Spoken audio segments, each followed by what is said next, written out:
حقانیہ ظاہر العلوم میں جو روحانی کی گئی، سب کا ثواب تیرے پیارے حبیب جانے کا انعام صلی اللہ علیہ وسلم دربار پیش کرتے ہیں، قبول منظور فرما۔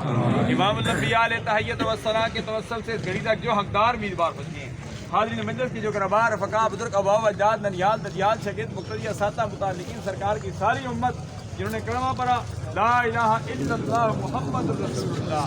سب کے ارواح کو درجہ بدرجہ خصوصیت کے ساتھ عزیزم محمد ذیشان محمد یاسر برادران کی والدہ مرحومہ کی ان کو صالح وقت منظور فرما، مرحومہ کو جنت میں اعلیٰ مقام عطا فرما، مرحومہ کے تمام پسماندگان کو،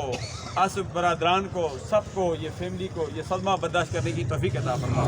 آئندہ کے لیے خیر فرما۔ یا الہ العالمین ہمیں بھی دنیا میں زندہ رکھ، اسلام پر موت دے تو ہم سب کو ایمان پر موت دے۔ ہمارے یہ مرکز اسلام جامع حقانی ظاہر العلوم جامع علی مسجد کے درمیان میں یہ جو قبرستان ہے خصوصیت کے ساتھ زیادہ حق بنتا ہے، یہاں ہی مرحومہ کو دفن کیا جائے گا۔ ان کے لیے دعا کرتے ہیں جو شہر خاموش میں پہنچ چکے ہیں، یا اللہ ان کے لیے یہاں مہربانیاں فرما، اور جب ہم دنیا میں چل پھر رہے ہیں ہم پر یہاں مہربانیاں فرما۔ ہمارے اندر ہر قسم کی پیدا ہونے والی غلط فہمیوں کو دور فرما کر ہمارے رشتوں کو مضبوط بنا دے، ہم سب مسلمانوں کو ایک بنا دے، نیک بنا دے، ہمارے قبلہ اول بیت المقدس کو آزاد فرما دے، تمام بیماروں کو اسپتالوں میں گھروں میں سب کو صحت کلی عطا فرما۔ یا الہ العالمین جو مانگا وہ بھی عطا فرما، جو نہیں مانگا بن مانگے عطا فرما۔ ملک پاکستان نازک موڑ پر کھڑا ہے، یا اللہ اس ملک پاکستان کو مستحکم بنا دے، افواج پاکستان سمیت تمام اداروں کو مزید ہمت و استقامت عطا فرما۔ یا الہ العالمین جو دشمن اس ملک پاکستان کو میری